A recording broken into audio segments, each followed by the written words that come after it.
లోకకంటకుడు అయినటువంటి ఈ మహిషాసురుని యొక్క బాధ నుండి ఎలా విముక్తి చెందాలి అని ఆలోచించి స్తోత్రించినప్పుడు ఆ ఈశ్వరుడు 9 రాత్రులు అమ్మవారిని మహిషాసురునిపై యుద్ధాన్ని ప్రకటించి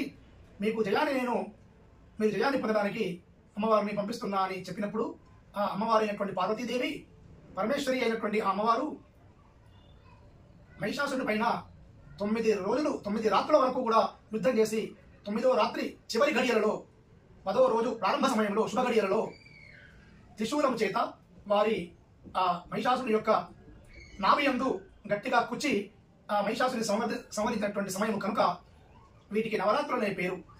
నవరాత్రులలో పోరాడి భీకరమైనటువంటి పోరును కావించి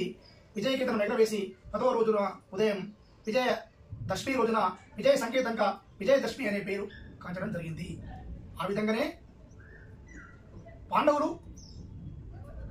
జూదంలో ఓడిపోయి ధర్మరాజు చేత మాయా జూదంలో పడిపోయి జూదంలో ఓడిపోయి అరణ్యవాసము 13 సంవత్సరాలు గడిపి 1 సంవత్సరం అజ్ఞాతవాసంలో విరాట రాజు యొక్క కొలువులో ఉన్నప్పుడు ఒక శమీ వృక్షం పైన ఆయుధాలు పెట్టి వారి కుటుంబంలో వివిధ వేషధారులై జీవిస్తున్న తర్వాత ఆశ్వీజ మాసము